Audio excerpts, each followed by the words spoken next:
시작하도록 하겠습니다.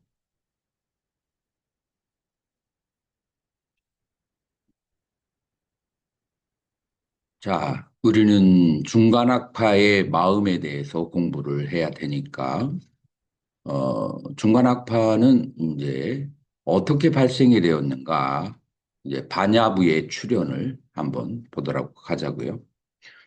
자, 여러분들 그 반야부의 경전이 대표적인 것이 아스타 사스리까 프란냐빠라미따. 월견 스님, 무슨 뜻이에요? 아시다, 사스라, 이까, 아시다,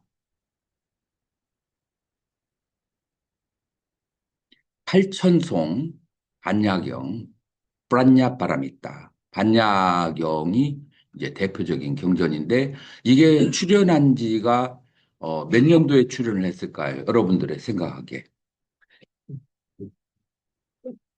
그러니까 대답을 해줘야죠. 기원전 100년에서 150년이면 여러분들 생각했을 때 조금 이르다고 생각이 안 드나요?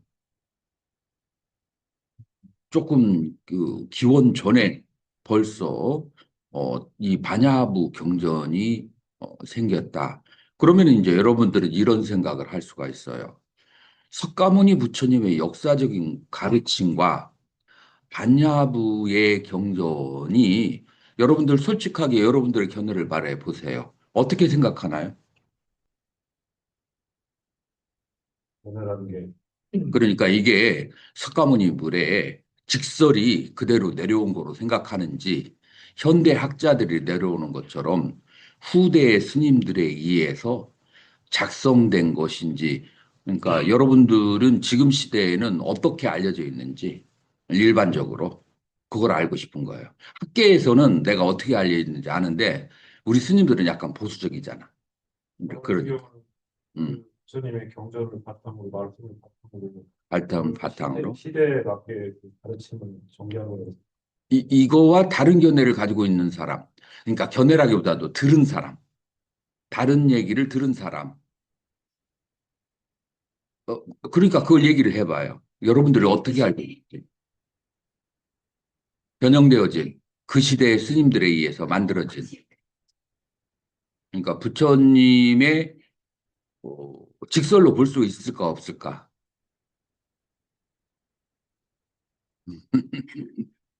이, 들은 걸로 월견 스님은 어떻게 책을 봤을 때 어떤 식으로 직선은 직설은 아니다. 이 관계가 조금 학자들이 서양 학자들이 그다음에 일본의 그 비판불교 학자들이 대승불교는 불설이 아니다라고 해가지고 거기에 영향을 조금 현대 학자들이 현대 학자들은 좀 많이 받았어요. 그거를 이제 오늘 이제 얘기를 해줄 거예요. 이제 그때 팔천성 반야경이 이렇게 만들어졌어요. 이 팔천성 반야경이 이제 기원전 100년경에 만들어졌는데 이제 여기에서 보살행을 아란행보다도 최상위로 생각을 했다. 그죠? 보살행을 최상위로 보았다. 그 다음에 이거 초기불교에서 볼 수가 있어요, 없어요? 좀 볼 수가 없죠. 두 번째, 모든 법은 실체적으로, 실제로 여기에 있는 것은 다 환영과 같은 것이지, 실체적으로 있는 것이 아니라 공하고 모든 법은 만들어진 적이 없다. 자, 이것은 초기불교적 견해하고 비슷해요, 안 비슷해요? 비슷해요? 같은 얘기입니다. 살짝 다르지. 초기불교에서는 이 세상의 법은 인연 따라 만들어졌고 인연 따라 사라졌다. 라고 해서 어느 정도까지는 인정을 하지. 지금 여기에서는 모든 법은 그 실체가 없다. 라고 그렇게 이제 강조하는 특징이 있고,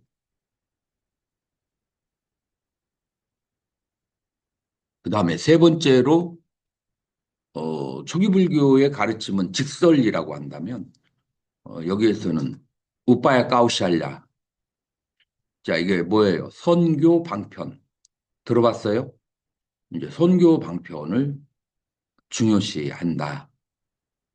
라고 하는 거예요. 이제 이게 이제 중요한 거예요. 선교 방편은 부처님이 직접 하지 말씀하지 않으셔도 의도가 선하다면 얼마든지 부처님의 이름을 대신해서 법을 펼 수가 있는 거예요. 그러니까 자유가 조금 있는 거죠. 이제 이런 것들이 이제 특징인데 이제 이 경전의 내용을 사상적으로 집약해서 잘 정리한 사람이 누구죠? 영수보살인데 요분은 이제 대충 기원 후 150에서 250년 정도로 그렇게 보고 있어요. 자, 그러면은 음, 앞에 있는 것과 이 뒤에 있는 것의 차이가 어떻게 될까요? 시간적 차이가. 팔천선 반여성이 만들어진 다음에 그 다음에 한 250에서 300년 지나서 사상적으로 이제 완성이 됐다라고 볼 수가 있어요. 자, 그 다음에 이제 중간학파를 3기로 그렇게 나눌 수가 있어요. 3기로 나눈다면은 이제 첫 번째 1기에 이제 뛰어난 논사들은 용수, 네바, 라후라, 그 다음에 청목, 바수 이 사람들을 둘 수가 있어요. 자, 2기는 기류 논중과 자립 논중으로 나눠지는 붓다 빨리따와 바바 비베카 불호와 총변에 의해서 이 중간학파의 사상이 둘로 나뉘어지는 시기예요. 그 다음에 이제 3기는 이제 샨타빨리따와 까말라실라. 까말라실라 들어본 적 있나요? 연화계 보살? 어떤 분이에요, 이 사람이? 티벳으로 넘어가서 티벳 불교를 중흥을 혹은 어, 티벳 불교의 그 파운데이션을 만드는 분이 바로 연하계 보살이에요. 까말라실라라고 많이 알려져 돼 있죠. 이제 요때를 후기로 그렇게 봐요. 자, 그러면은 우리가 뭐를 잡아야 되느냐면은 초기 불교에서 어떻게 이러한 사상으로 넘어오게 되는데 여기에 부처님의 직계 제자들이 여러분들 부처님의 직계 제자들이 여러분들 기억나는 사람이 누구누구 있어요? 사리불, 목련, 그 다음에 또 누가 있어요? 가서, 그리고 안한, 그리고 논이제일, 마하가전, 가전년, 그 다음에 설법제일, 부르나 존자. 자, 이런 이제 대제자, 10대 제자들이 있어요. 이 제자들 중에 한 명하고 이 학파하고 연관이 돼 있을까요? 그러니까 그 제자들이 계속 이제 제자들을 통해서 내려올 거 아니에요. 그죠? 자, 그러면은 연결이 될까요? 안 될까요? 연결이 된다는 증거가 뭐 어디 있어요? 된다라고 얘기하면은 계보를 돼야 될 거 아니에요.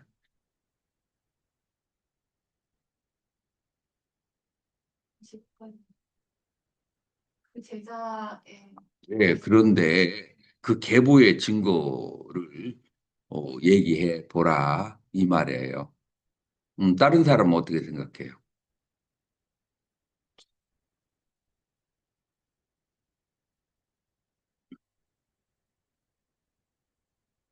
자, 그러면은 한번 살펴보자고요. 이제 부처님의 제자들이 이제 어떤 식으로 이 중간학파하고 이제 넘어갔는지, 여러분들은 부파불교의 시대라는 얘기 들어봤어요? 부파불교가 어떻게 몇 개로 나눠진다라고 그렇게 봐요? 20개로. 그렇게 봐요. 20개로 보는데, 20개로 보는데, 어, 이제, 어, 부처님이 그 인멸에 드신 지 200년 지나서 부파가 나누어지기 시작해요. 자, 그때 부파가 나눠진 것은 테라바다하고 그 다음에 또 뭘로 나눠지죠? 대중부로 나눠져요. 그래서 이제 테라바다의 2차 분열은 불멸 후 300년부터 시작돼요. 그런데 대중주의 2차 분열은 불멸 후 200년부터 시작된다. 그러면은 테라바다의 부파는 11개로 나눠지고 그다음에 대중부의 부파는 9개로 나눠진다. 자, 그러면은 대중부와 그다음에 대승과 연결이 되어져 있다라고 그렇게 보지 않나요? 그죠? 자, 그렇게 보았을 때 자, 대중부가 이제 근본 분열을 그렇게 시작을 하는 데 있어서 우리는 이제 북방계통의 논설을 보면은 첫 번 대천의 오사를 한번 스님 읽어보세요. 대천의 오사가 대천의 우사 음, 이부종 대비바사론 제99권 바보야와 비니타데바의 부파분열 기록. 자, 요렇게 이제 북방계통의 그 전승이 남아져 있는 게 이부종윤론 그 세우존자가 쓴 것이죠. 대비바사론 이것도 세우존자하고 이제 4차 결집하고 연결돼 있어요. 그러니까 설체유하고 연관이 돼 있는 거죠. 그 다음에 바부야는 바바 비베카를 얘기해요. 바바 비베카는 아까 이름 나왔어요, 안 나왔어요? 청변, 요거는 중간학파예요. 요분은 비니타데바, 요분은 7, 8세기 사람인데 유식학파예요. 자, 그러니까 설일체 유부 중간학파, 유식학파의 논사들이 각각 부파 분열을 기록한 게 있고, 그 다음에 여기하고 다르게 남방의 전통은 부파 분열을 어디에서 기록이 돼 있죠? 1번, 빨리어 율장 11장하고 12장에서, 그 다음에 두 번째로 스리랑카 연대기, 그래서 스리랑카의 연대기 마하방사 이제 그런 이제 곳에서 부파불교가 기록이 돼 있어요. 그래서 이 남방하고 북방하고 그 부파불교에 대한 기록이 같을까요? 틀릴까요? 달라요. 달라요. 각 파마다 또 약간씩 달라요. 자, 그러면 이제 우리는 이제 북방 쪽에서의 기록을 보게 되면은 이제 분열이 이제 발생한 것이 아라한에 대한 알아야 된 해석. 그래, 아라한이 쉽게 말해서 별거 아니더라. 라는 문제를 가지고 논하는 거예요. 자, 자, 1번. 요것은 이제 대천이라고 하는 이제 아라한이 있는데 대천이 아라한이라는 아라한이 이렇게 주장을 하는 거예요. 요분은 이제 불멸 후 200에서 300년 전 그런 전 사이의 사람이에요. 대천이 두 명이 있거든요. 그 아라한이 뭐라고 하냐면은 아라한도 천마가 나타나면 몽정을 할 수가 있어요. 스님 어떻게 생각해요? 그래도 아라한이라고 할 수 있을까요? 그거를 조금 아닐 것 같으죠. 자, 그러니까 여기에서 두 가지 견해가 있는데 그건 진짜 아라한이 아니다. 남방에서는 그렇게 얘기하고 북방에서는 아라한도 이렇게 부족하고 완전하지가 않다. 이렇게 이제 두 가지 견해가 이제 생겼는데 이게 여러 기록에 다 나와요. 이부정윤론, 대비바사론, 그러니까 중관, 유식, 설일체부 다 나온다는 얘기는 그건 무슨 말이에요? 실제 그런 일이 있었다 없었다? 그런 일이 있었다라는 얘기예요. 그러니까 근데 그 아라한이 진짜 아라한인지 가짜 아라한인지 알 수가 있어요, 없어요? 알 수가 없어요. 그래서 4번에 보면은 타령입이라고 하는 게 있어요. 이것은 뭐냐면은 아라한은 자기가 깨달았다는 것을 스승이나 부처님이 인가를 해줘야 되지 자기 자신은 알 수가 없다는 거야.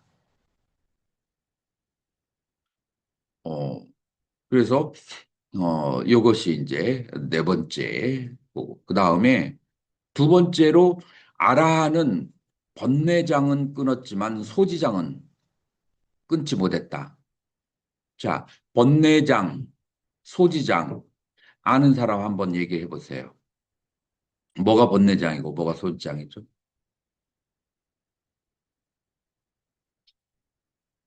개인의 감정이 번뇌장인 것. 번뇌장이라고 하는 것은 탐, 진, 만, 무명. 쉽게 얘기해서 탐진치야. 그래서 이 탐진치는 그거는 이제 번뇌장이라고 그렇게 해요. 혹은 아란이 되는데 열 가지 번뇌 그거 여러분들 그 들은 적 있어요? 열 가지 번뇌. 그거 열 가지를 다 합쳐서 번뇌장이라고 그래. 자, 소지장이라고 하는 것은 뭐냐면은 부처님의 일체 종지를 얻기 위해서 그러기 위해서 보살 육지에서부터 보살 십지까지 닦아야 되는 그런 이제 수행이에요. 자, 그래서 부처와 같은 알을 가지는 거예요. 그 소지장이 없다. 이거는 맞아요, 틀려요. 이거는 맞아요, 틀려요. 초기불교의 관점에서 봤을 때. 맞아요. 초기불교의 관점에서도 아라한은 소지장은 끊지 못했어요. 번뇌장은 끊었어도. 그래서 번뇌가 있으면 아란이라고 할 수 없지만 뭘 모른다고 해서 아란이 못 된다. 그런 건 없어요. 뭐 지식이 어떤 아란이 있고 지식은 어떤 아란은 없을 수 있는데 그걸로 평가하는 게 아니라 번뇌로 평가를 하는 거야. 아란이. 요거는 이제 공통적으로 얘기할 수 있는 거고 불법에 이제 깊은 이치에서 아란이 모를 수 있다. 이건 맞아요, 틀려요? 맞아요. 모를 수가 있어. 그래서 2번과 3번은 이제 justified 그렇게 합리적인 이제 그런 이제 얘기고 그 다음에 4번도 약간은 진실적인 것이 많아요. 아라한 중에서도 인가를 받아야 되는 그런 측면이 있어요. 여러분들 선종에서는 인가를 받아야 돼요, 안 받아야 돼요? 인가를 해줄 사람이 없어. 그리고 스스로 돈이라고 할 수 있어요, 없어요? 할 수는 있죠. 근데 그게 이제 인정이 안 되는 거죠. 음. 자, 그래서 2번, 3번, 4번은 어느 정도 일리가 있어요. 이제 5번이 문제가 되는데, 두카가 무슨 뜻이죠? 고, 이 소리를 해야 깨달음을 얻을 수 있다. 이게 이 화두를 두카, 두카, 괴롭다, 괴롭다, 괴롭다. 이 화두를 계속 들어야, 그래야만이 그 순간에 깨달음을 얻을 수 있다는 거예요.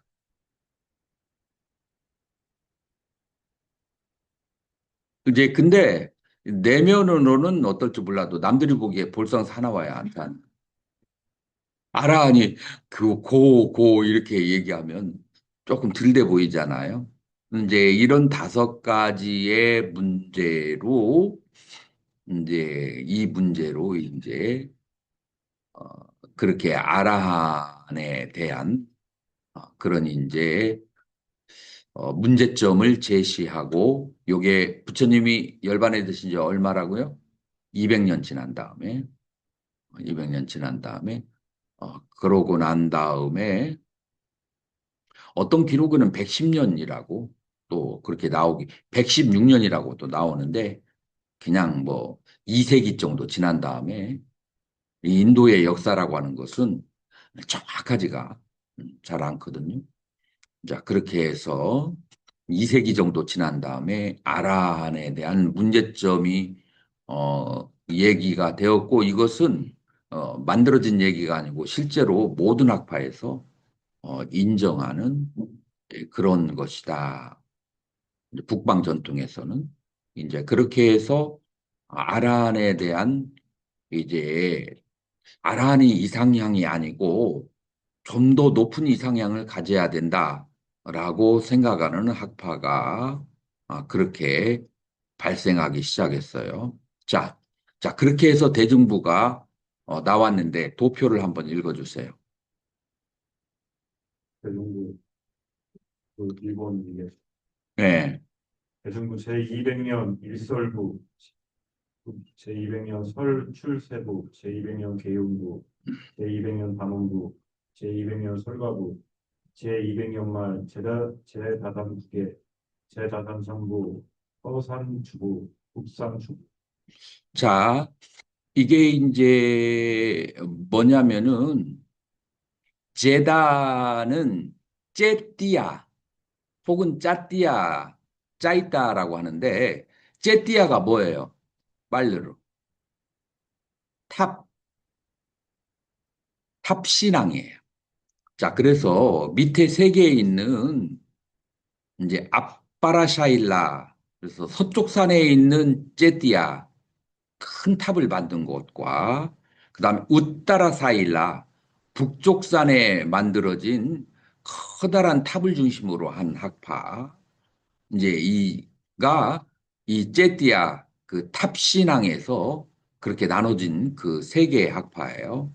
자, 그러면 자, 여기 지도를 한번 아이고, 여러분들이 한번 지도를 한번 보세요. 지도 보이나요? 지도 보면은 왼쪽 끝에 짜이띠까, 앞바라샤일라, 웃다라샤일라 이렇게 녹색으로 돼 있는데 이름이 나오죠. 봤나요? 왼쪽에 보면 왼쪽 밑에 보면은 짜이띠까, 아빠라샬라, 우따라샬라 나오죠. 자, 여기가 다 녹색으로 돼 있죠. 그럼 지도를 한번 봐봐요. 지도에 그런 녹색으로 돼 있는 데가 보이죠.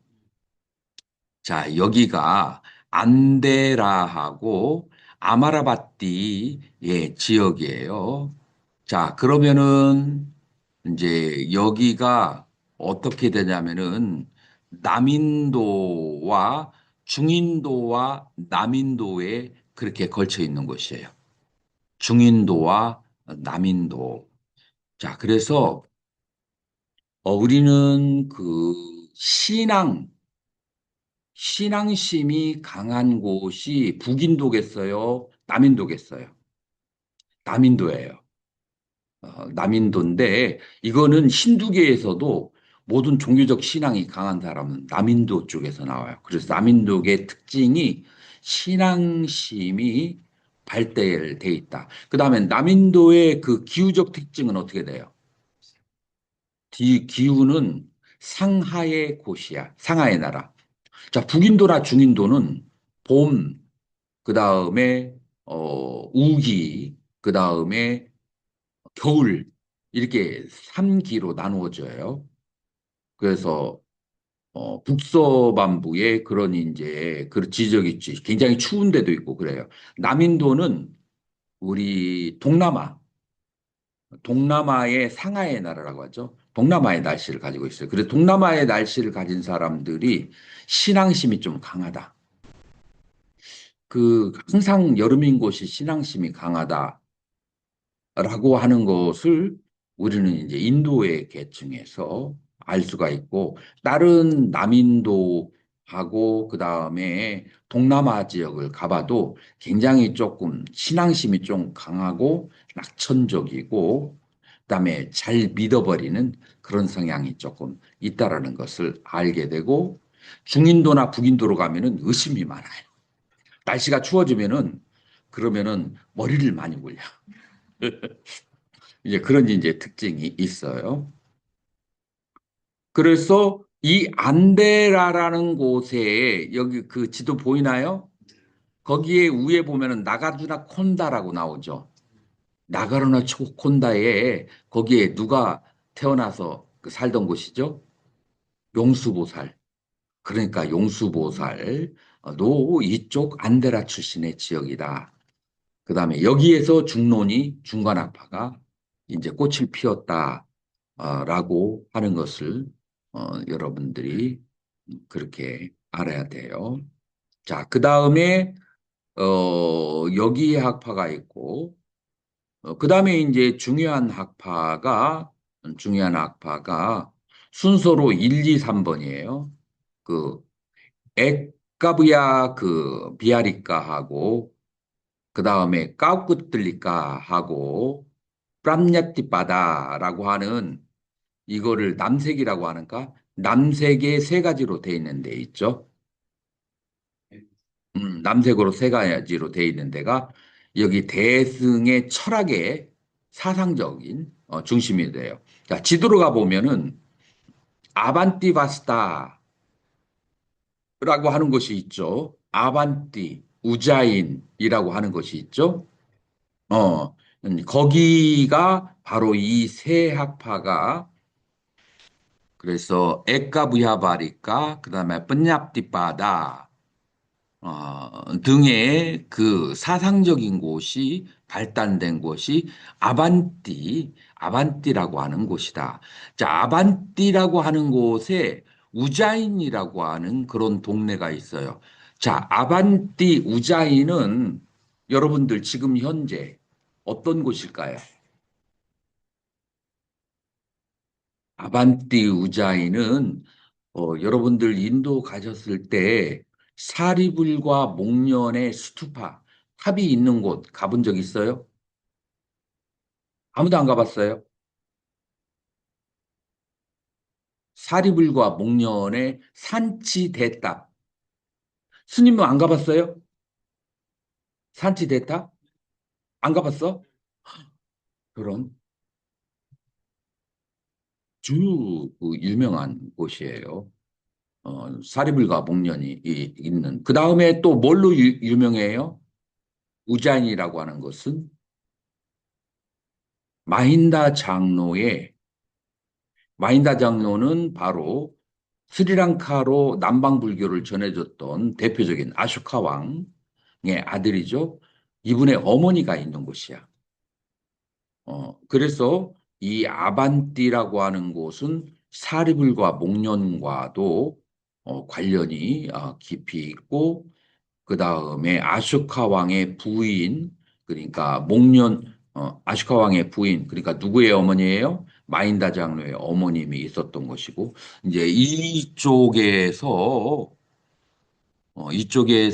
대승불교의 중요한 사상이 그렇게 발생했다라고 하는 것을 알아야 돼요. 자, 그래서 아반띠는 지금 현대로 보팔이라고 하는 도시에 있는데 여기를 중인도라고 그래요.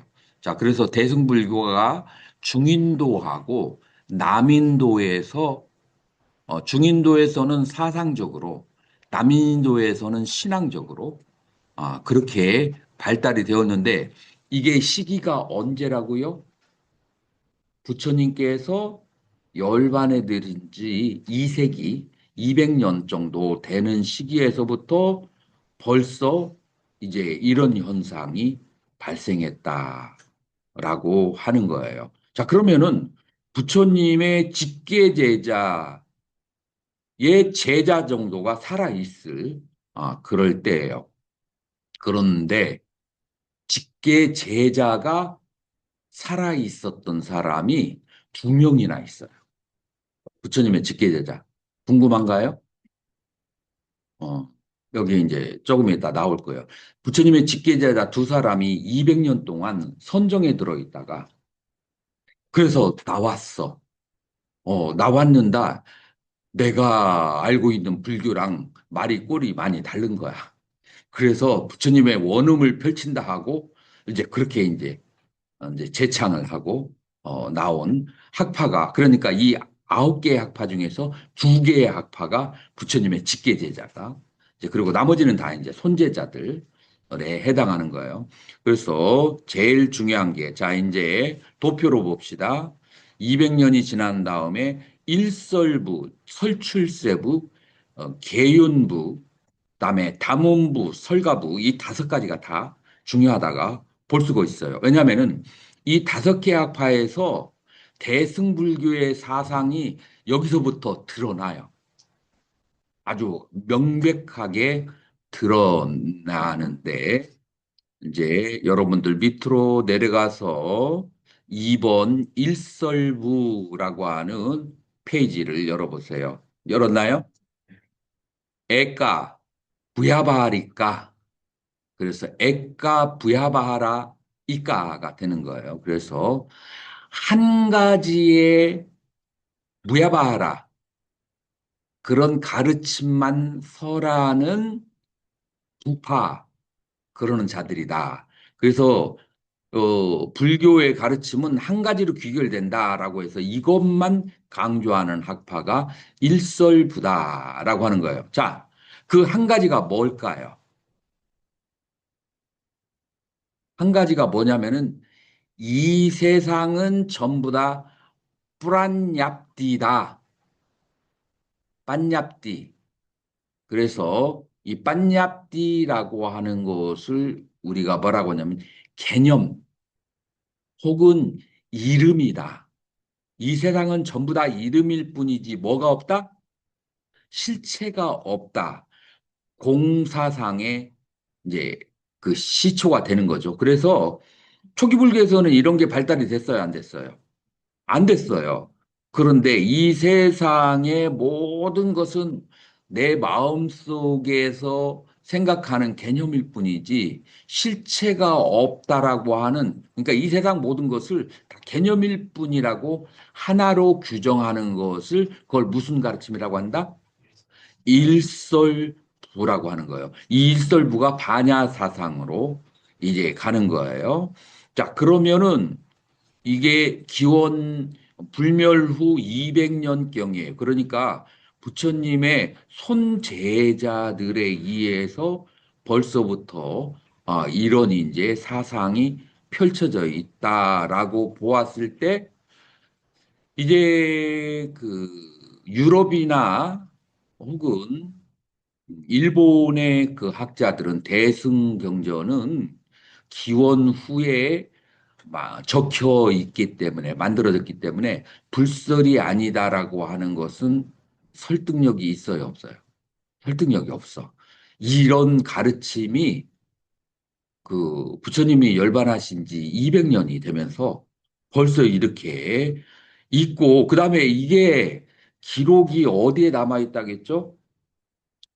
설일체부의 이부 종윤론 그다음에 중관학파의 그 바바 비베카가 쓴 분별론, 그다음에 비니타 데바의 7, 8세기에 유식학파에 쓴 것, 이 세 개의 학파가 전부 다 이거를 공통적으로 말하기 때문에 그다음에 그 세우존자가 쓴 그 중변 분별론은 몇 세기죠? 1.5에서 2세기예요.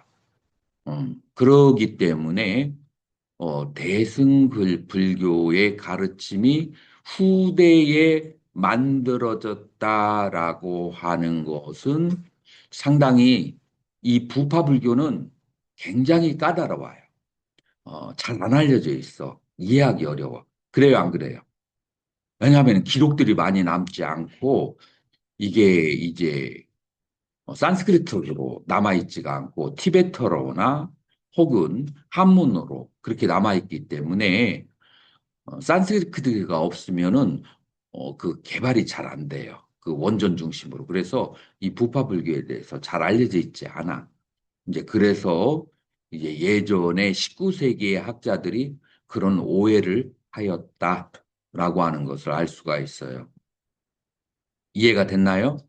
자, 그것이 일설부에서 벌써 모든 세상에 존재하는 것은 이름일 뿐이고 실체가 없다라고 하는 반야 사상이 그때 벌써 드러나기 시작한다.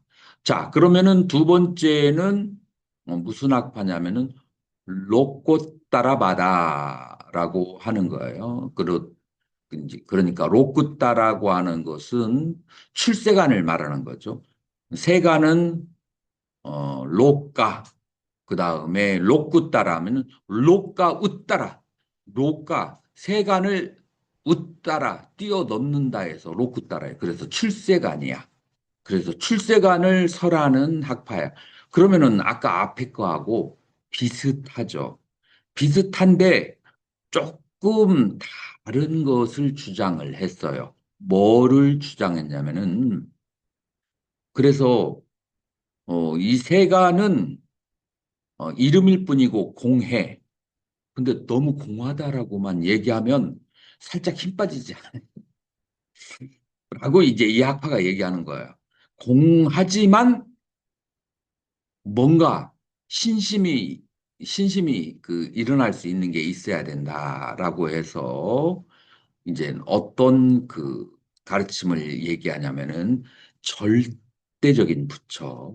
그래서 담마가야 법신이라고 하는 것에 이제 개념, 그 다음에 초월성, 실체성, 그런 법신에 대한 어떤 신앙심을 가져야 된다라고 하는 공하다 오면은 너무 이제 허무주의에 빠질 수 있으니까 법신이라고 하는 것이 있고 그 법신에 대해서 법신을 체득하고 그 법신을 따라가는 성취하는 그런 수행을 하자라고 하는 약간 가미를 한 거예요.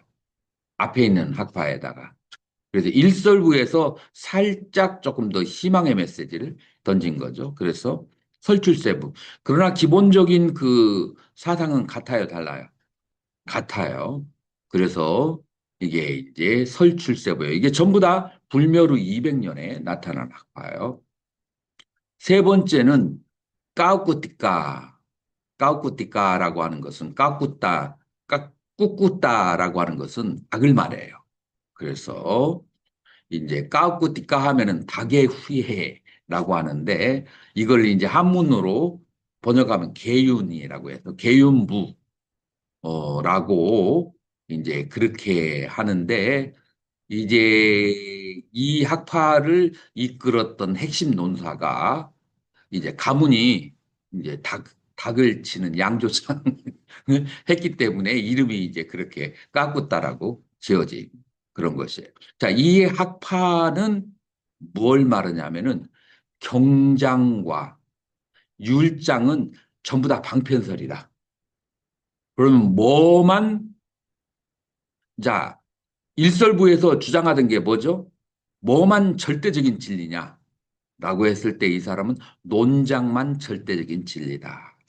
논장에는 사건 빼버리고 경우의 수 빼버리고 오직 절대적인 진리만을 논하기 때문에 아비담마만이 절대적인 궁극적인 가르침이다. 라고 이제 그렇게 본 거예요. 자, 이 학파는 어디로 발달돼요?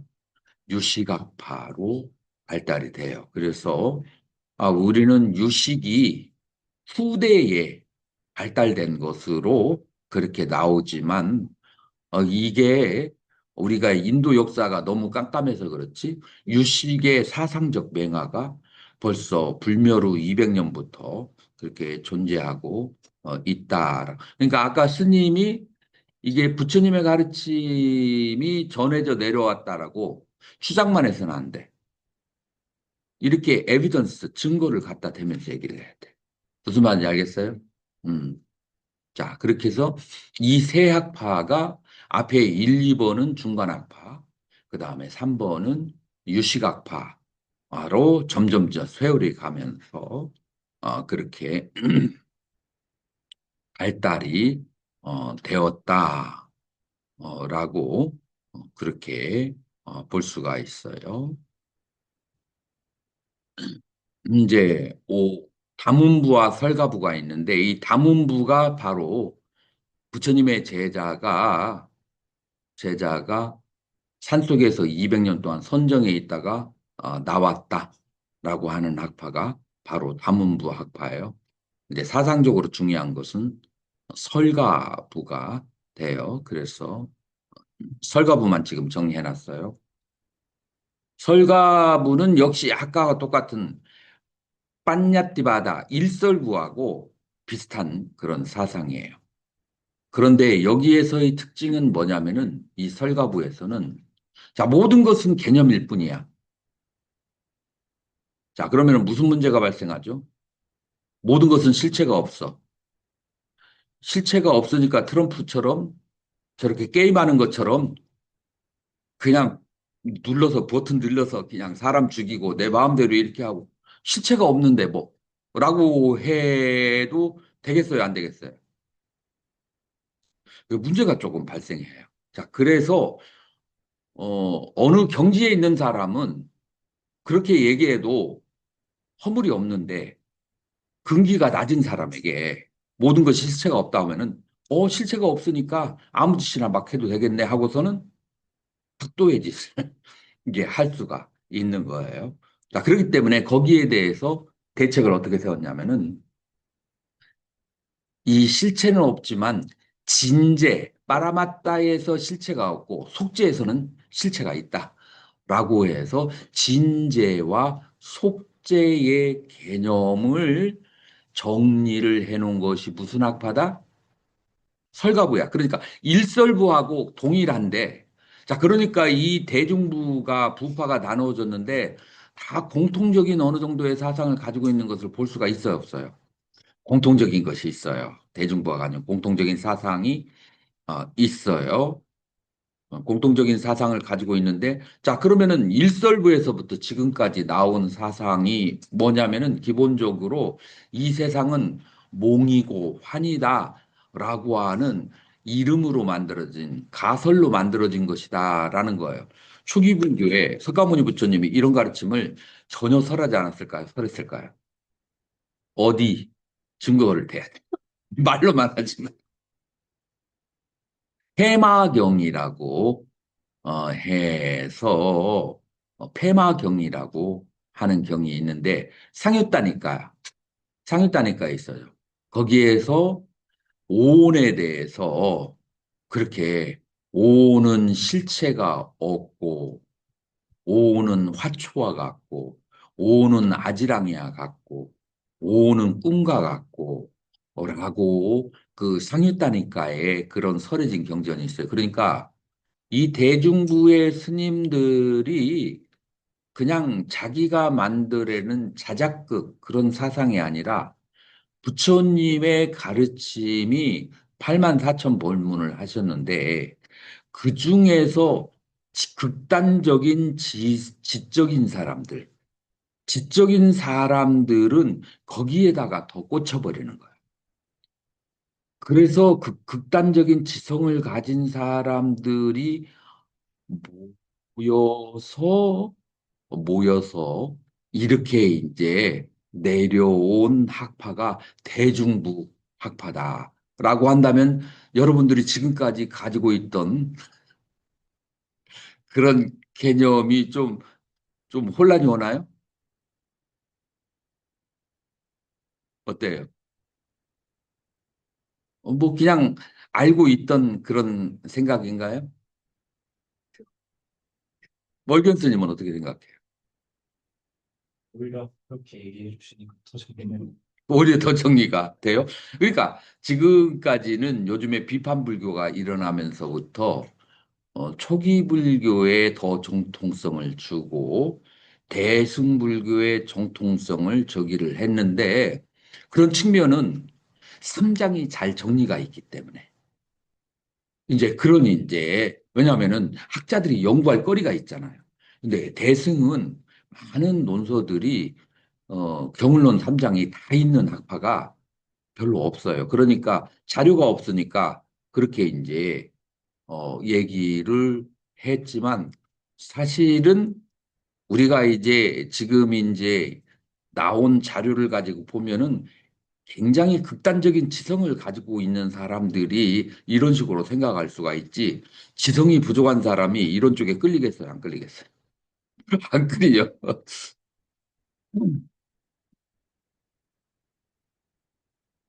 그래서 요거는 좀 오해할 수도 있는데 오해할 수가 있는데 남방 상자부가 이거 오해하면 안 돼요. 남당 상바부는 누구의 제자들이에요? 에? 우빨리 이발사 우빨리 손자. 그러니까 경전을 있는 그대로 어떤 지적인 능력은 없잖아요. 경전을 있는 그대로 말씀 그대로 전어대로. 그러니까 경전이 오히려 살아 있을 수가 있는.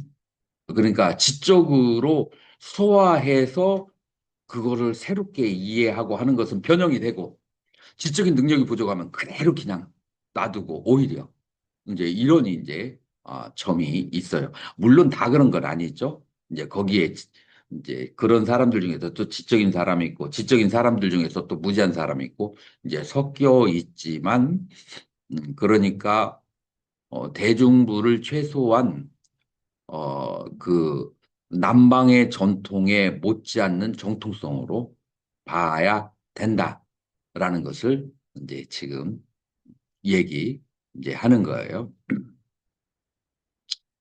그래서 이제 이 설가부의 그 스승을 누구에게 연원을 댄다고 해요? 마하가짜야나, 마하가전연이요. 이 마하가전연은 뭘로 유명해요? 논의 제일, 디스커션, 토론을 제일이라는 거예요. 토론을 잘하려면 머리가 뛰어나야 돼요? 안 뛰어나야 돼요? 언변도 뛰어나고 머리가 뛰어났잖아. 이 설가부의 그 대표적인 스승이 바로 부처님의 10대 제자 중에 하나인 마하가전연이다.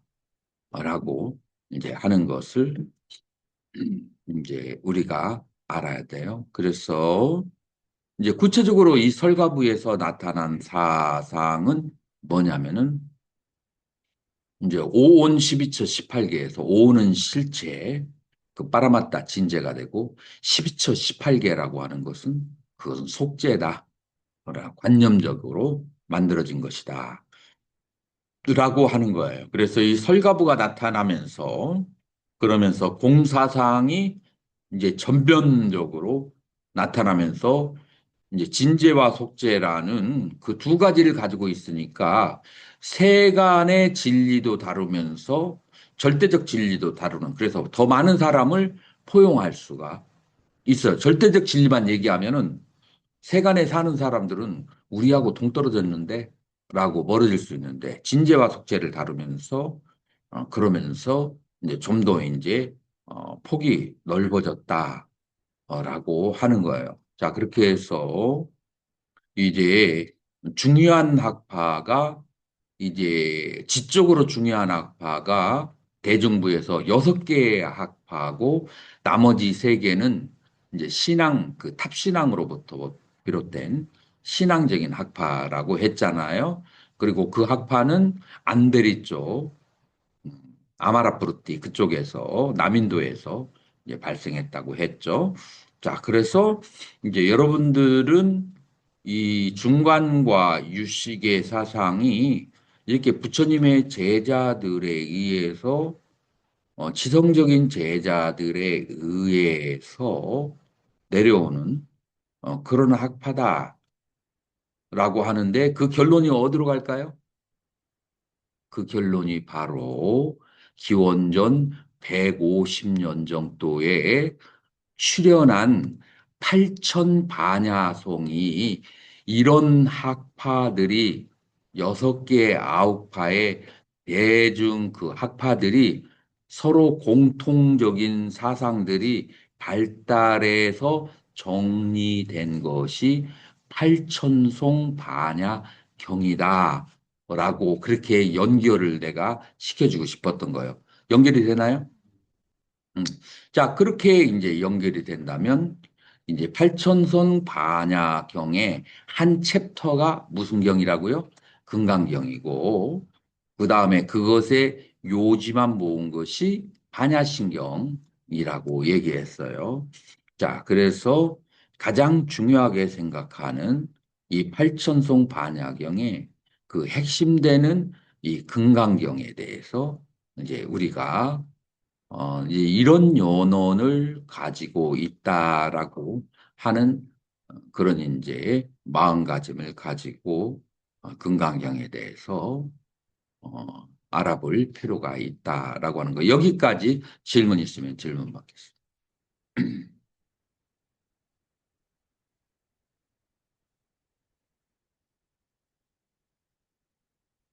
질문 없으면 잠깐 쉬시겠다가 금강경으로 들어가겠습니다.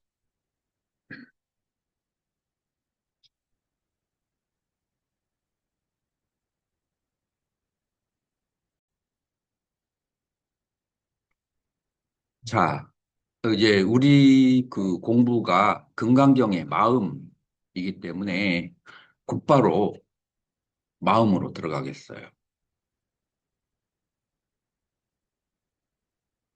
따까탐 바가반 어떻게 바가반 세존이시여 보디사트바야나 보살승에 대해서 삼프라스티테나 발생하다 프라스티타 보살승에 대한 마음을 일으킨 사람은 나는 보살의 수행을 하겠다라고 마음을 일으킨 사람은 꿀라뿌트레나바 꿀라투이타바 선남자 선여인 중에서라도 스타타브얌 까탐 자 스타타 하면은 티, 타, 티, 티타티 스탠드 뜻을 가지고 있어요. 스탠드는 머무르다에 있거든요. 그러니까 까탐, 찌탐 어떻게 마음을 머무르고 그러니까 마음을 어디에다가 두어야 되느냐라는 거예요. 여러분들은 마음이 어디에 있나요? 생각이요. 예? 개인적인 그래서 어, 종교마다 마음을 어디에다가 두어야 되는지를 얘기를 하고 있어요. 그래서 마음을 어디에다가 둬야 되느냐, 라고 이제 그렇게 첫 번째 질문이 돼 있어요. 자, 구마라집 스님하고 번역이 같은가요, 다른가요?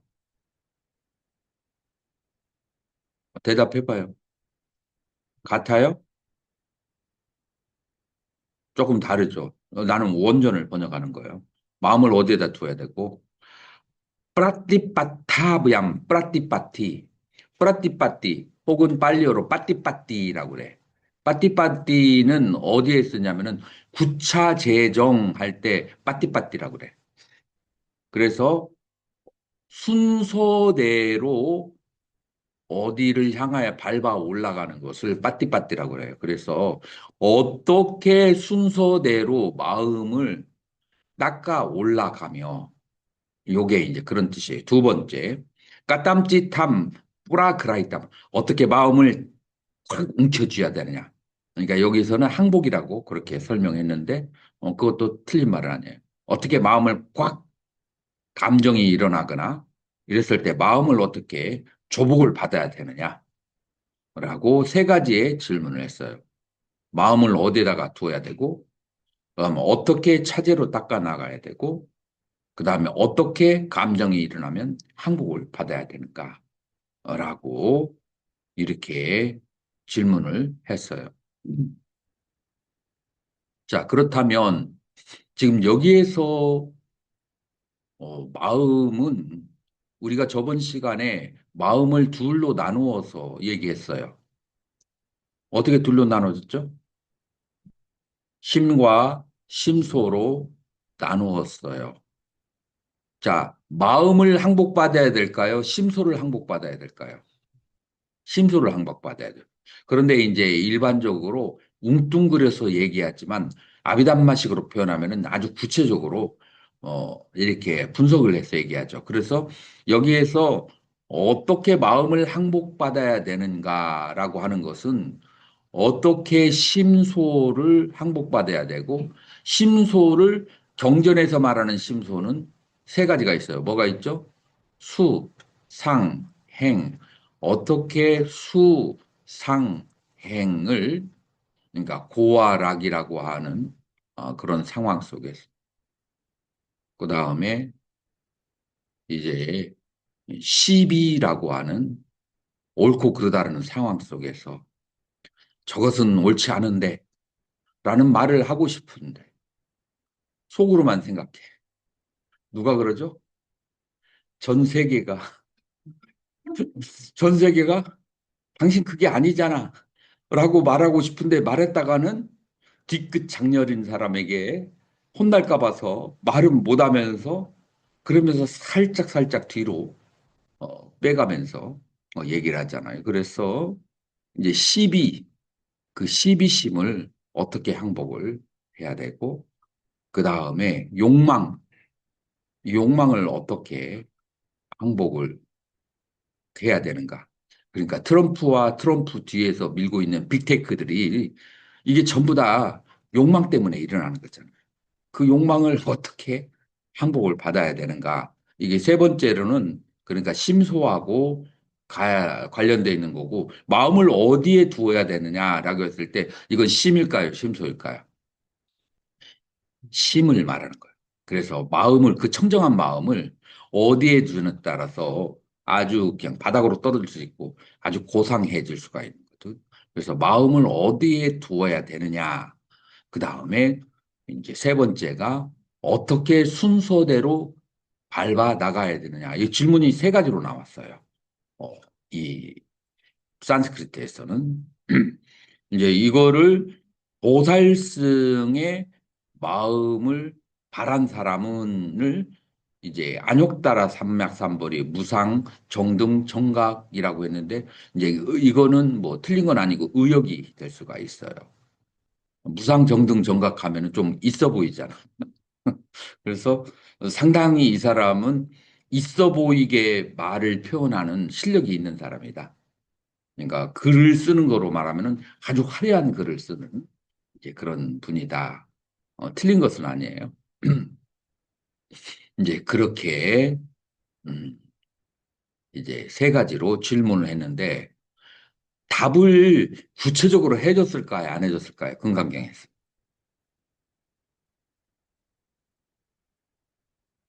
얼른 대답해봐요.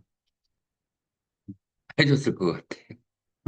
지금까지 이 세 가지의 답을 본 적 있어요? 금강경 읽으면서? 그런 관점에서 보지는 않았죠. 이제 그런 관점에서 한번 보세요.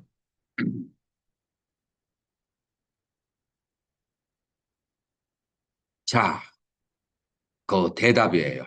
이 세 가지 질문에 대답.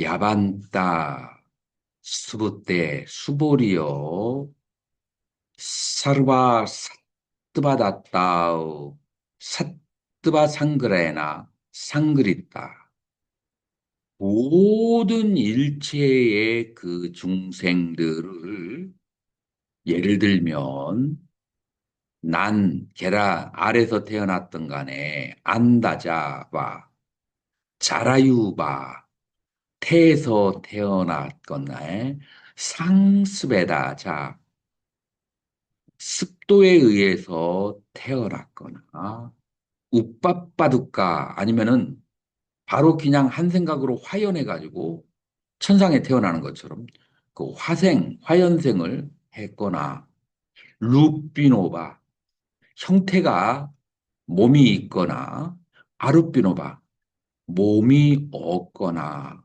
산니노바 생각이 있거나 아산니노바 생각이 없는 중생이건. 자, 생각이 없는 중생이 어디 있죠? 세계 무상정에 거기는 생각이 없이 있는 그런 세계가 있어요. 그러건 간에 나산니노, 너 아산니노 생각이 있기도 하고 없기도 하고 이건 어딜 말하죠? 무색계의 비상 비비 상처를 말하는 거죠. 그럼 비상 비비의 상처에 그런 중생이든 간에 그러니까 테란 수파의 사생으로 태어나건 간에 몸이 있고 없고 간에 생각이 있거나 없고 간에 혹은 색계, 욕계, 색계, 무색계의 어떤 중생이든 간에 까스치사뜨바다뚜 그 어떤 하나의 중생이로도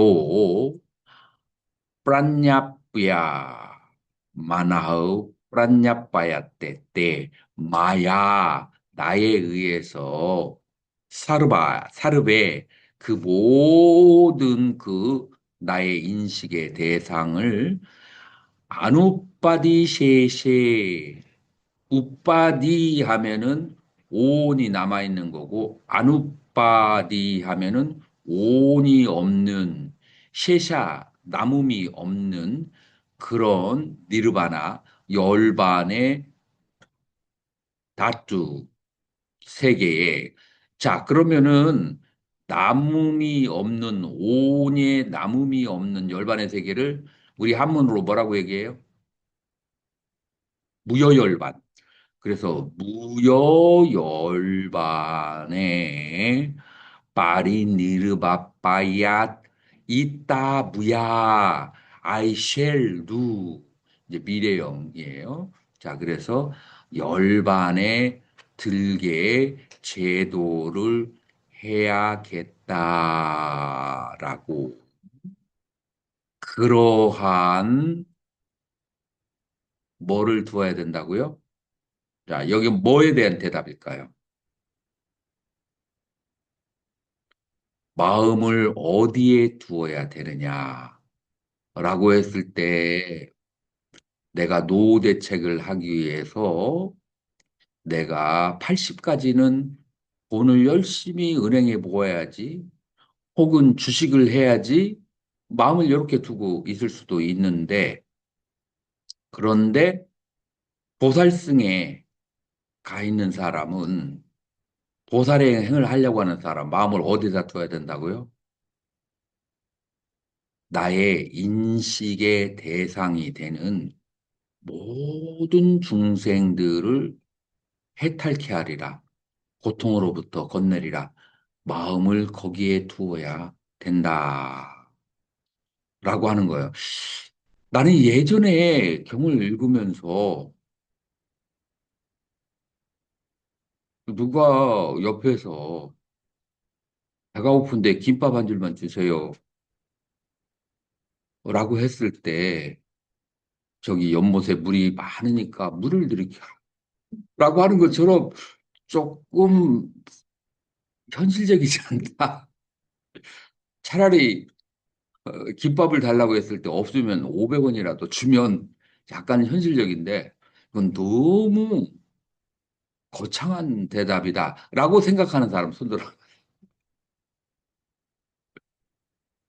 아, 그렇게 생각이 들죠. 자, 그런데 아이고 내가 이거를 자, 의식의 스펙트럼이라고 The Spectrum of Consciousness 켄 윌버라고 하는 심리학자이고 지금 그 두 개 내려가면은 나와요.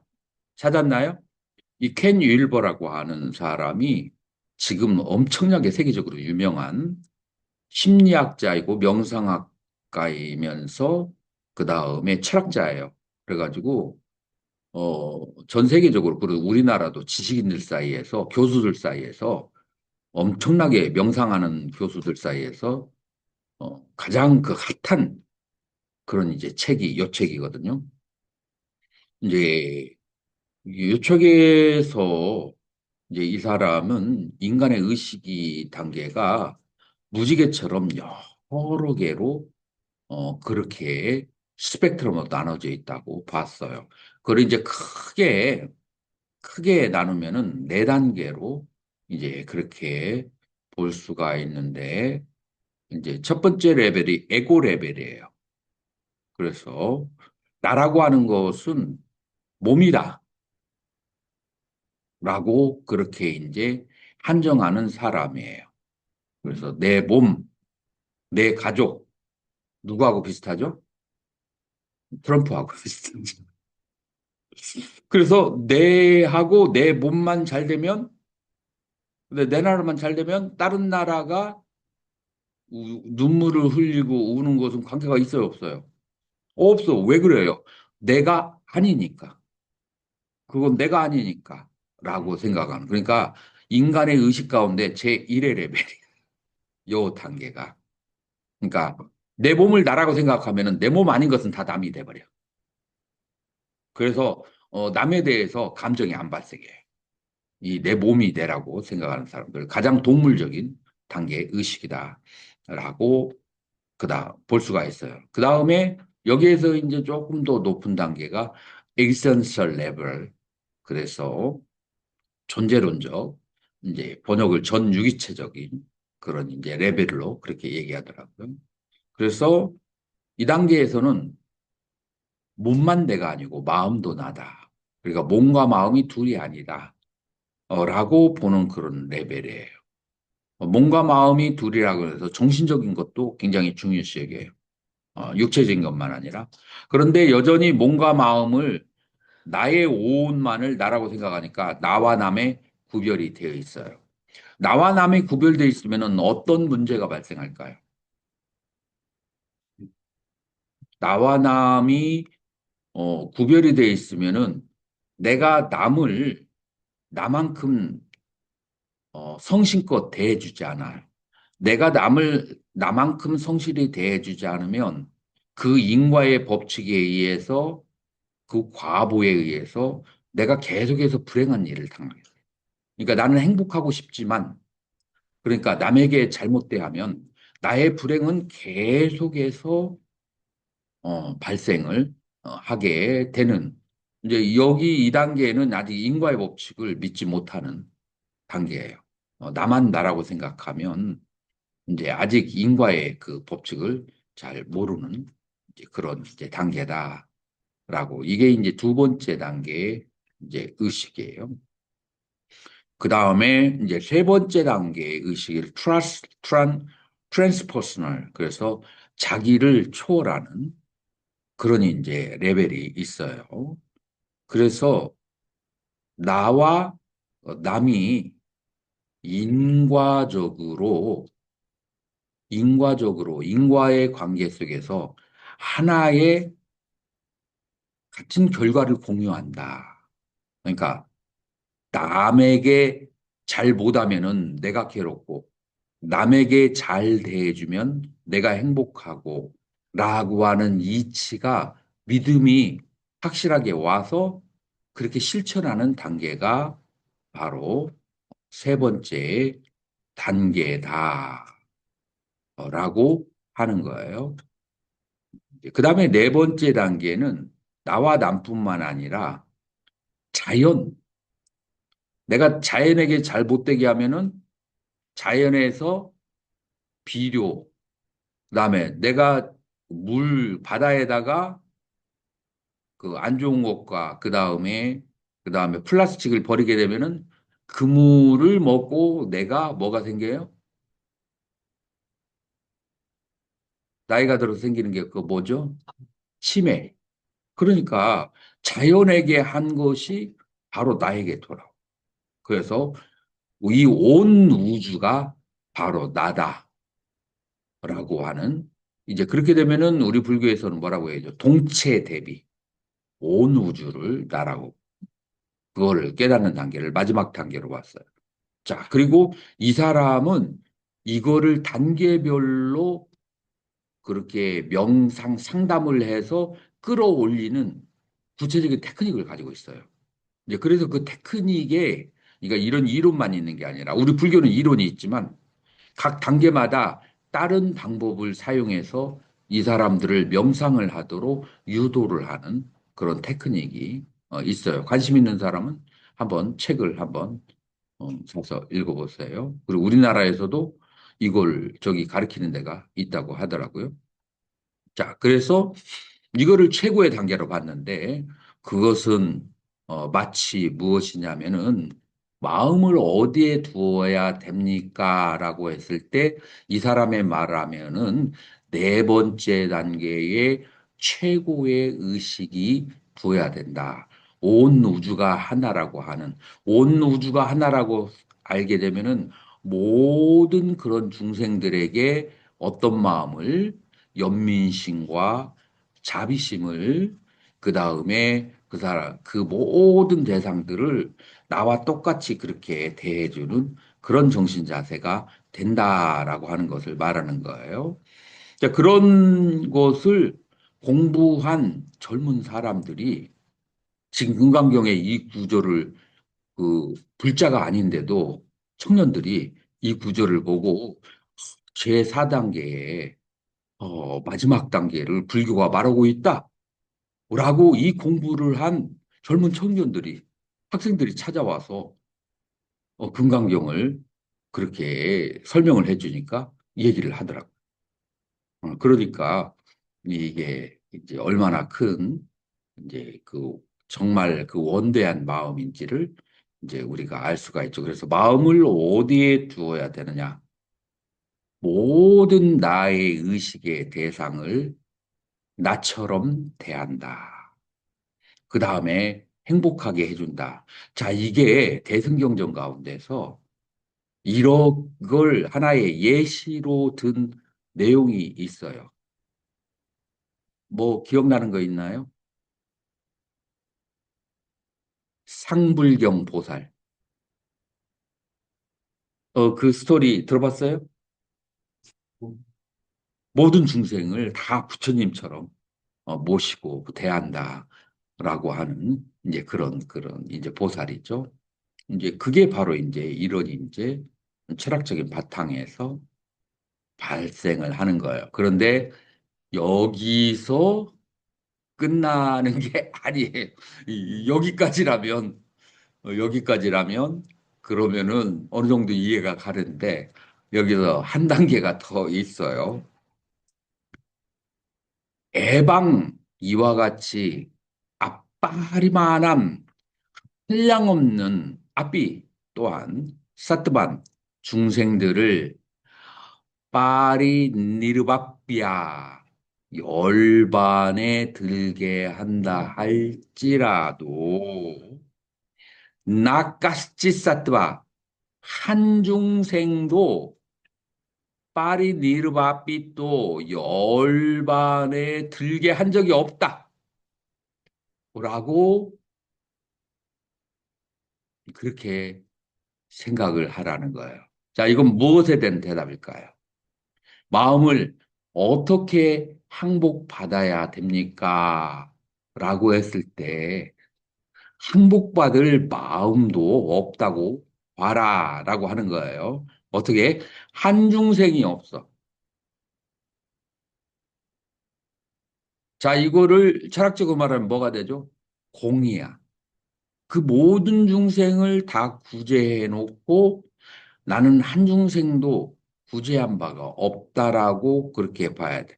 왜 그러느냐? 1번, 그들은 오온일 뿐이야. 2번, 중생이라고 하는 것은 그들의 생각이고 그들의 오해이고 중생은 실제로 불생 태어난 적도 없고 그렇기 때문에 불멸 사라진 적도 없다라고 하는 공의 진리를 깨달게 됐을 때 모든 마음이 항복받아진다. 모든 심소가 항복받아진다. 라고 하는 거예요. 자, 그래서 1번 마음을 어디에 두어야 되느냐에 대해서 대답이 뭐였다고요? 인식의 대상인 모든 중생을 다 제도해야 된다라고 마음을 발언을 해야 되고, 자, 2번 어떻게 마음을 항복받아야 돼요? 한중생도 제도한 바가 없다. 공이라고 그렇게 보아서 마음을 그렇게 항복받아야 돼요. 그러면 뭐가 남았어요? 수행의 차제, 단계. 그러면은 어떻게 마음을 차례대로 닦아야 나가야 됩니까? 그 세 번째로 가기 전에 닦았어야 해. 또 왜냐하면 삿째 만약에 수부 때 수불이요 보디사트바스야 보살에게 사트바샀냐 중생이라는 생각 빠르바르따따 일어난다면 나사보디사트바 이띠박다브야 그는 보살이라고 말할 수가 없다. 닦았어야 했도 왜냐하면 나사 수부 때 수불이요 보디바사트바 바따부야 야스야 아뜨마샀냐 빠르바떼떼 사뜨바샀냐 지바샀냐 뿌깔라샀냐 빠르따떼 자 그래서 아뜨마라고 하는 생각 사뜨바 중생이라는 생각 지바라는 생각 그 다음에 뿌깔라라는 생각 이런 생각이 있다면 나사 보디사트바 박다브야 보살이라고 할 수가 없다. 자, 뿌깔라라고 주장하는 학파가 어느 학파예요? 독자부. 독자부는 설일체부에서 파생된 학파. 지금 아까 우리는 대중부의 9개 학파만 얘기했지. 그 다음에 테라바다의 11개 학파를 얘기 안 했는데 그 중에 하나의 학파가 독자부가 뿌깔라라는 산야를 가지고 있어요. 이 뿌깔라라는 산야는 뭐냐면은 이 뿌깔라가 있어서 인이 있어서 이 생에서 다음 생으로 바로 과보를 받고 윤회를 받는다라고 하는 이제 그런 생각이에요. 그래서 그런 생각이 있다면 그러면 그건 보살이라고 할 수가 없다. 보살은 뭐를 깨달아야 돼요? 온 개공, 온 개공이라는 생각이 있어야만 보살이라고 감히 말할 수가 있다라고 하는 거예요. 그래서 이제 그러면은 지바산야는 어느 학파에서 얘기해요? 자이니, 자이니즘. 자이나교에서 지바라는 생각을 가지고 있어요. 영원한 지바라는 그런 생각을 가지고 있어요. 영원한 지바가 마지막에 해탈한다라고 하는 거예요. 아뜨마산냐, 아뜨마라는 그런 개념은 누가 가지고 있어요? 베단타, 베단타의 학파에서 아뜨마라는 것을 강조해요. 사뜨바산냐, 이 중생이라고 하는 그런 산냐는 어디에서 강조를 할까요?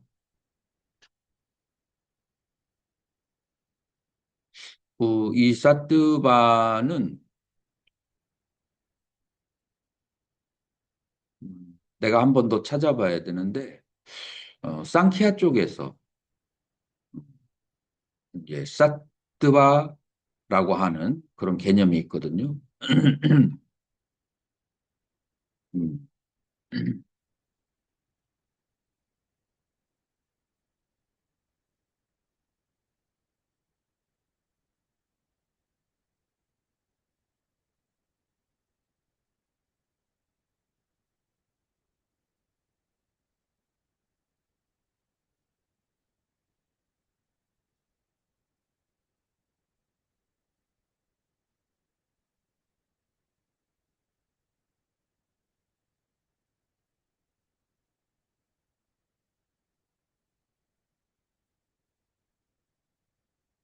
음, 음.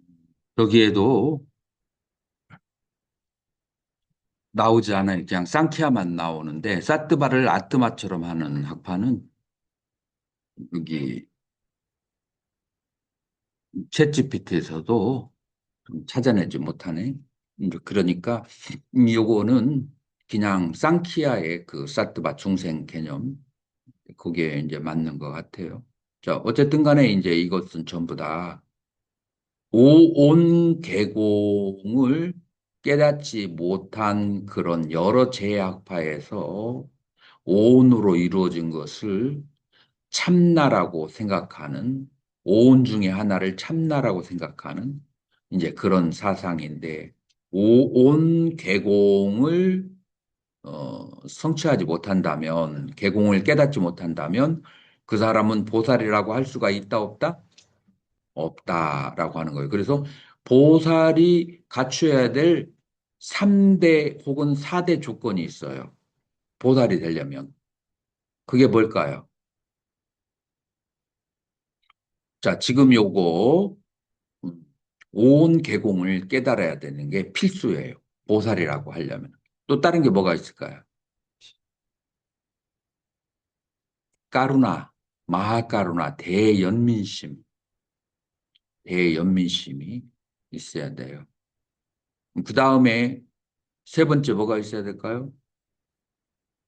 보디찌따, 보리심이 있어야 돼요. 자, 여기서 보리심이라고 하는 것은 아까 금강경에서 말하는 안욕따라 삼맥 삼보리심, 무상정등 정각을 얻으려고 하는 마음, 혹은 보살승의 굳건히 마음을 일으키는 사람, 이거를 보리심이라고 그렇게 얘기하는 거예요. 그래서 이 세 가지의 조건에다가 세 가지 조건에다가 그 세 가지가 뭐라고 했어요? 한번 얘기해 봐요. 1번 보온계공, 2번 뭐라고 했어요? 대연민심, 3번 보리심, 그 다음에 여기에 하나를 더 붙이면은 서원, 그 서원. 이제 서원이 대승에서는 이제 중요한 개념이다. 자, 여러분들 초기불교에서 아라한은 뭐가 끊어져요? 세 가지의 산매에 들게 돼. 세 가지. 세 가지. 무상, 모양 없는 산매, 무원, 바라는 것이 없는 산매, 그 다음에 세 번째, 공산매에 들어요. 그러면은 행위가 있을 수가 있어요, 없어요? 표상도 없고, 바라는 것도 없고, 공 속에 있는데 행위를 할 수가 없어. 근데 보살은 행위를 해야 된단 말이에요. 뭘로 행위를 하게 돼요? 서원을 통해서 행위를 하게 되는 거예요. 그래서 서원이 없으면 뭐가 아니라 보살이 아니다라고 하는 거예요. 그래서 그 기도라고 하는 서원을 내세우는 기도가 이 보살의 수행에는 굉장히 중요한 그런 역할이 된다라고 말할 수가 있어요. 자, 그렇기 때문에 온 계공을 깨닫는 것은 아주 중요한 그 보살의 수행 중에 하나다. 예.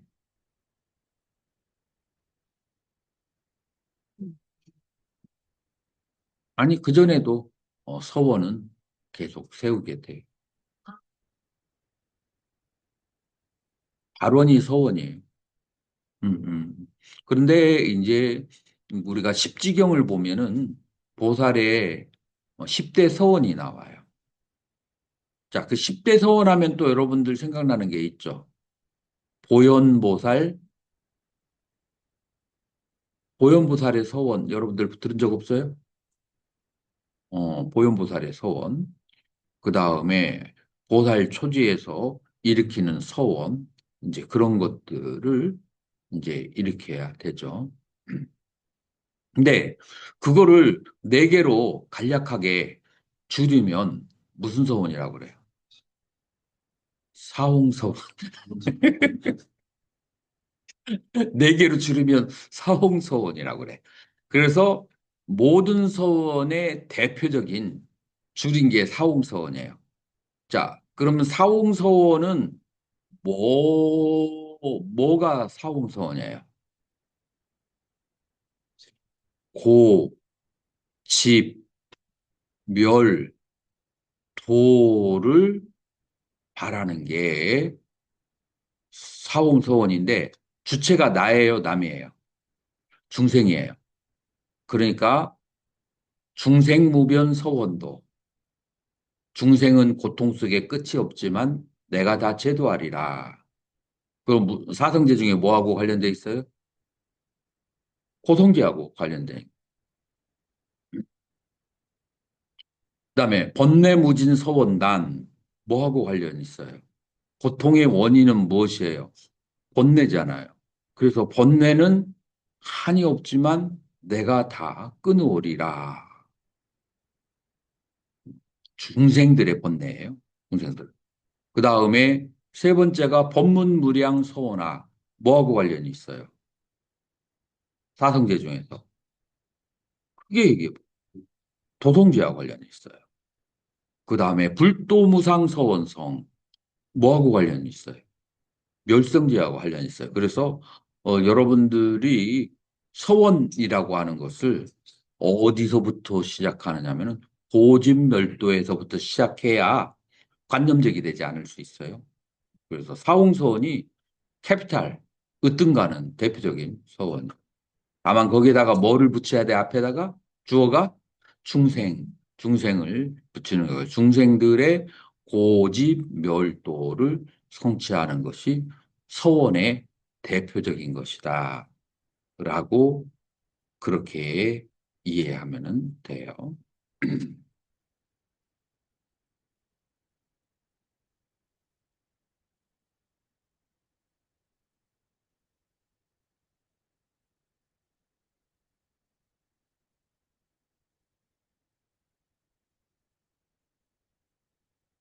자, 그러면은 이제 세 번째. 어떻게 차례대로, 어떻게 차례대로 이제 차례대로 마음을 엘리베이팅, 상승을 시키는 것인가?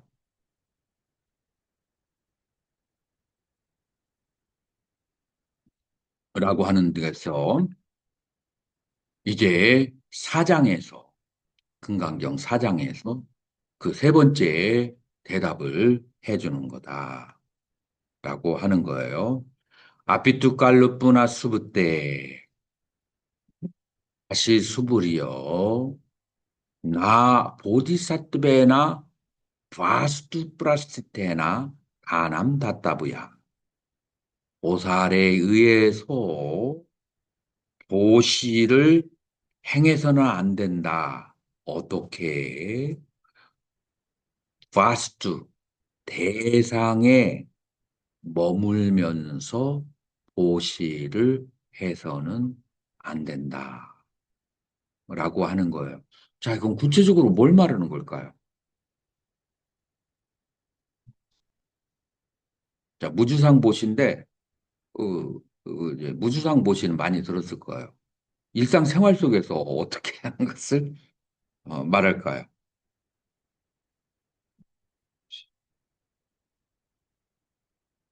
일상생활에서. 좀 다 너무 막 그냥 큰 얘기만 하고 있어요. 그냥 구체적으로 주변에서 일상생활에서 그,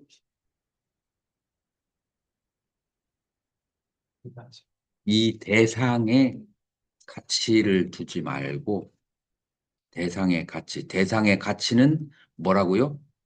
빵이다, 순야, 공이다 라고 하는 거예요. 그럼 뭐가 가치가 있어요?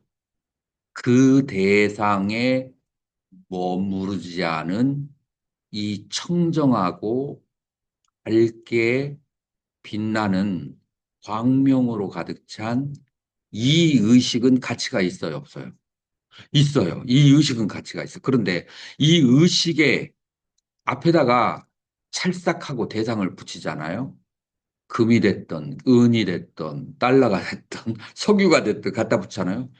마음이 빛이 어두워지고, 광명이 사라지고, 사람이 음침하고, 침침하고, 그 다음에 이제 점점 조그만 자아로 줄어 들어가는 거예요. 마음에 대상이 붙어 있는 만큼 자기 마음의 광명은 사라지는 거예요. 선제스님 이해가 돼요?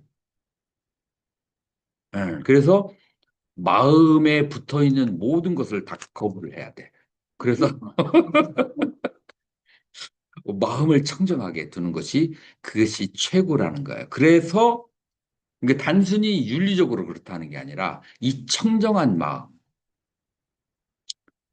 중요하기 때문에 가치로 봤을 때 훨씬 이 마음이 중요하다고. 그래서 첫 번째 단계, 대상에 머무르지 말고 보시를 해야 된다. 사실 일상생활하면서 그렇게 되기가 쉬워요, 어려워요? 쉽지 않죠? 그러나 그렇게 저녁에 좌선을 할 때나 아침에 좌선을 할 때나 그런 식으로 생각을 하면은 마음이 청정해지겠어요? 안 해지겠어요? 청정해져요. 이미 과거에 그랬다 할지라도 이런 마음으로 생각을 하면은 닦아지는 거야. 다시 마음이. 그래서 후회라도 닦아야 되고 점점 개발하면서 이제 상황 속에서도 이제 닦아지게 되는 거예요. 자, 그래서 첫 번째는 여러분들이 훈련을 할 때 대상, 대상에 머무르지 말고 보시를 해야 된다. 내가 이것을 11살 때 한번 해봤어요. 내가 이 금강경은 생각이 안 되는데 11살 때 이런 이치를 나의 인생은 완전히 버려서 청정한 상태, 그 상태를 가야겠다라고 생각을 했나 봐요. 그래서 11살 때는 우리 때는 뭐 하냐면은 딱지, 그 종이, 그거를 모아놓고, 광에다가 모아놓고 막 금을 보는 것처럼 그렇게 부요한 생각으로 구슬을 모아놓고 마치 사람이 그 은을 모아놓은 것을 보는 것처럼 그렇게 모든 게 부자였었던 그런 때가 있어요. 모아놓고 그걸 다 나눠줘 봤어. 이때 마음이 어떻게 움직이는지를, 마음이 고요한지. 그런 식으로 해가지고 내가 11살 때부터 20살 때까지 뭐든지 모아놨다가 버리고, 모아놨다 버렸는데, 나중에 모아놨다 버린 것은 20몇 살 때 내가 엄청나게 많은 책을 가지고 있었거든요. 책을 내가 무척 좋아해요. 그거를 내가 아는 형님한테 줬어. 근데 출가하고 나서 그 책이 보고 싶을 때가 어떤 책이 잘 기억이 안 나서 보고 싶을 때 있는데 후회가 되더라고. 아직 덜 된 거지. 그래서 주고 버리고 전혀 후회하지 않고 물들림이 없는 상태가 간다는 것은 쉽지는 않아요. 그러니까 계속해서 그렇게 노력을 해서 하지 않으면 나이가 들면 들수록 수행자가 청정해질까요? 더 어두워질까요? 나이가 들면 들수록 모든 중생은 다 어두워지게 돼 있어. 그러니까 나이가 들면 들수록 버리는 그 연습을 더 강하게 해야만 돼요. 난 옛날에는 승려로서 이 수행하다가 나이가 들면은 저절로 고상해지고 저절로 득도하는 줄 알았는데, 그러나 내가 나이가 이제 이렇게 들어보니까 사실은 그게 아니고 더 엄청난 노력을 해야 되는 거예요. 상이 많아질 수밖에 없어. 왜 그럴까요? 나이가 들수록 위치가 생기잖아. 그러면 위치에 맞는 대접을 받기를 원할 까요? 안 받을까요? 원하는데, 그러나 그 요즘에 갓 나온 MZ 세대는 그런 형식을 중요해요, 안 해요? 그래가지고 알게 모르게 무시를 하면은 마음이 편안할까요? 아니면 불편할까요? 불편해. 그러니까 나이가 들면 들수록 더 뼈를 깎는 마음으로 수행을 해야 이게 수행이 되어지는 것이 나이가 들면 저절로 고승이 되는 게 아니다. 그걸 내가 깨달았어요. 그래서 첫 번째 단계는 뭐를 해야 된다? 첫 번째 단계는 그래서 대상에 머물지 마라. 너 마스투 플러스 때나 요게 1번이에요. 자, 그러면서 뭐를 해야 돼요? 오시등 십바라미를 수행을 해야 돼요. 여러분들 금강경을 이 팔천송 반야바라미를 다 안 봐서 보시만 나와 있는 걸로 생각하는데 팔천송 반야바라미를 다 보면은 십바라밀이 다 나와 있어. 지금 그 중에 한 부분만 떼어서 이 십바라밀이 나와 있는 것을 여러분들이 모르는 거예요. 그래서 십바라밀을 수행한다라는 것을 잘 모를 수가 있어. 근데 금강경의 사상은 십바라밀을 하면서 그러면서 뭐를 해야 된다? 첫 번째 대상에 머무르지 말고 이제 그걸 집중적으로 수행을 하다가 두 번째 단계는 이제 어떤 수행을 하냐? 너 루파 프라스테나 다남다타부얌 너 샵다 가나 라사 스파르타부야 담메 수프라스테나 다남다타부 그래서 색성 향 미 촉 법에 머물지 말고 보시를 해야 된다. 라고 조금 더 이제 구체적이에요. 하나의 대상이 아니라 내 감각 기관에 인식되어지는 내용을 놓고 그걸 컨트롤하면서 보시를 해야 되는 거예요. 그래서 눈의 대상과 그 다음에 귀의 대상, 소리의 대상, 맛의 대상, 그 다음에 몸의 대상, 마음의 대상, 특히 이제 마음의 대상, 마음이 그 어디에도 머물지 않으면서 그렇게 마음이 대상에 머물지 않는다. 마음이 어떤 생각과 짝하지 않는다. 생각을 한다는 것은 마음이 생각과 짝하는 거예요. 그런데 어떤 생각이 오더라도 마음이 생각과 짝하지 않는다. 생각이 오더라도 그 미끄러지다가 밝고 투명한 마음만 그렇게 드러나는 거예요. 이제 이게 두 번째 단계의 이제 수행이다라고 이제 그렇게 하는 거예요. 이제 여러분들이 이게 간략하게 되어서 좀 어렵다고 생각이 들면 어떤 방법이 있냐면은 쫑카파 스님이 쓴 보리도 차제론이라고 하는 그런 두꺼운 그런 수행 그것이 있는데 그건 또 구체적이고 자세하게 나와 있기 때문에 좀 더 덜 어렵게 느껴질 수 있어요. 그래서 이제 이것이 바로 두 번째 단계의 수행이다라고 말할 수가 있어요. 자, 세 번째 단계의 수행은 어, 무엇이냐? 애방이 수부 때 이와 같이 수불이요. 오살마살 보디사트베나 마하사트베나 다남다따부양 보시를 해야 되는데 야타 어떻게 이와 같이 너 니미따 너 산야얌 아피 플라스티텟 자 그래서 표상에 머무르지 말고 그 다음에 개념에 머무르지 말고 보시되 자세 번째 단계는 표상과 개념에 머무르지 말고 보시를 해야 된다. 표상과 개념에 머무르지 말고 여기서 끝나는 게 아니라 여기에서 선한 마음을 중생을 가엾게 여기는 마음 그걸 계속 발휘를 해야 돼. 그렇게 하면서 보시를 해야 된다. 자, 표상이라고 하는 것은 앞에 있는 색성양 미촉법을 인식론적으로 한 단계 더 들어와서 색을 색에 마음이 가 있어. 마음이 가면 거기에서 루파 윈냐나 그는 그러니까 안식 그 다음에 쌌다 윈냐나 이식, 비식, 설식, 신식, 의식이라고 하는 식이 생긴다 말이에요. 자, 이 식이 생길 때 여기에서 마음과 표상 두 개가 합일해서 식이 생기는데 마음이 표상을 봤을 때 표상하고 분리를 해야 돼. 어떻게 분리를 해야 되느냐?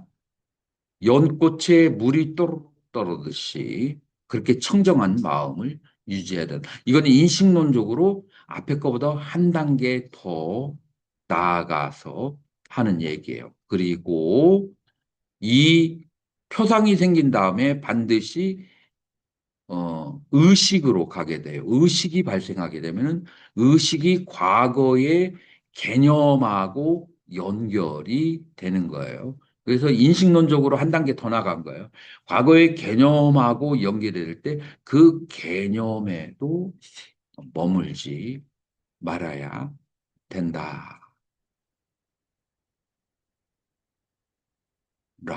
하는 거예요. 자, 이 네 번째 단계를 예를 한번 누가 들어볼 수 있을까요?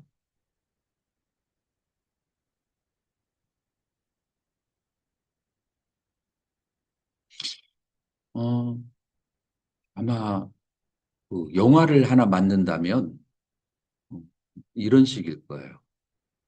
어떤 남학생이 여학생을 좋아해. 그런데 좋다는 말로 절대 표현하지 않아. 표현하지 않고 뭘로 표현해요? 가서 짓궂게, 짓궂게 굴어. 여학생이 놀고 있는데 고무줄을 끊는다든지 아니면 공부하고 있는데 걸어가면서 잉크를 손으로 건드려가지고 확 엎어버린다든지. 이런 남학생의 심리는 뭐 어떤 심리일까요? 그러니까 간지러워서 좋아한다는 말을 못 하는데 이런 식으로 해서 자기의 관심을 끊기를 이제 바라는 거예요. 근데 여학생의 입장에서 이 남학생을 어떻게 생각해요? 아주 지극히 나쁜 놈으로 그렇게 생각해요. 그러니까 좋아한다는 것을 꿈에도 몰라. 그래서 안 좋은 놈이라고 그렇게 어떤 개념을 가지고 고정된 산냐, 고정된 개념을 가지고 있어요. 나중에 이제 이 남학생이 나이가 들어서 이제 나이가 들면 좀 대하는 게 달라지잖아요. 좋은 방법으로 그래서 이 남학생이 회사를 차려가지고 벤처 사업을 해가지고 엄청난 부자가 됐어. 자, 근데 이 학생은 아버님이 사업에 망했어. 그래서 남학생이 도와주러 왔는데 이 학생은 어떤 기억에 사로잡혀 있어요? 자기를 괴롭히던 기억에 사로잡혀 있어서 계속 도와주는데 그거를 계속해서 오해를 하는 거예요. 그러면 아버지가 도움을 받을 수 있어요, 없어요?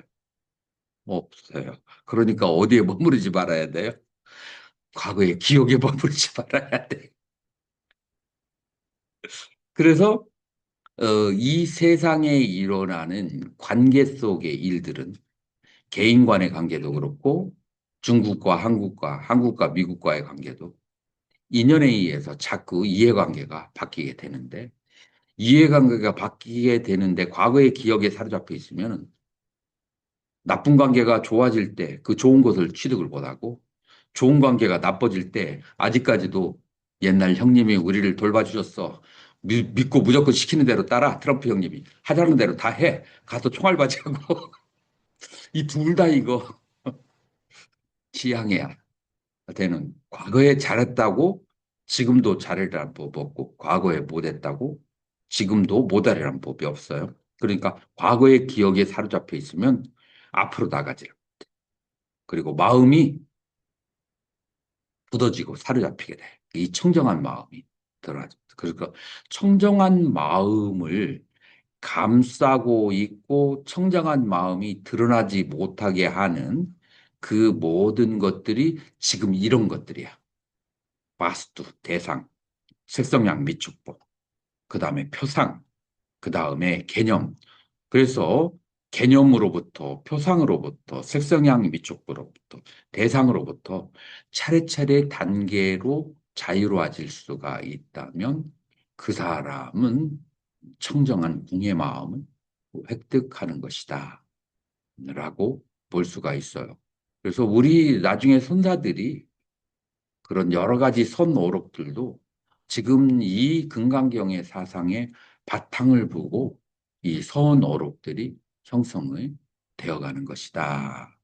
라고 볼 수가 있어요. 자, 그러면 우리에게 잘 알려지지 않은 보살의 십바라밀의 수행과 그 다음에 그 보살의 공관 수행을 하면서 마음을 십지보살에게까지 어떤 식으로 다스려 나가는지에 대해서 거기에 대해서 다음 시간부터 본격적으로 공부를 하도록 하겠습니다. 오늘은 여기까지 하고 그 다음에 질문 있으면 질문 받겠습니다. 네, 방금 받으시면서 첫 번째가 이제 대상이고, 두 음, 번째가 색성량 기초법, 세 세 번째가 개념부터 표상과 개념, 음. 제 대상이랑 두 번째 색성량 기초법이랑 어떻게 다른 건지 잘 모르겠어요. 구체적이죠. 첫 번째 대상은 조금 뭉뚱그려졌다면은 이제 색성양 위쪽은 좀 더 구체적이고 그 다음에 색성양 위쪽법에서 표상은 인식론적으로 한 단계 더 앞으로 나간 것이고 그 다음에 기억은 거기에서 인식을 한 다음에 그 다음에 일어나는 거죠. 그러니까 그 인식의 순서를 하나하나 발견하면서 다 이제 다스려야 이제 되는 거죠. 자, 이게 이제 그냥 하기는 어려운데 그 보살의 십지 수행을 하면서 어떻게 이제 이 단계를 성취하는지를 우리가 한번 바라볼 필요가 있어요.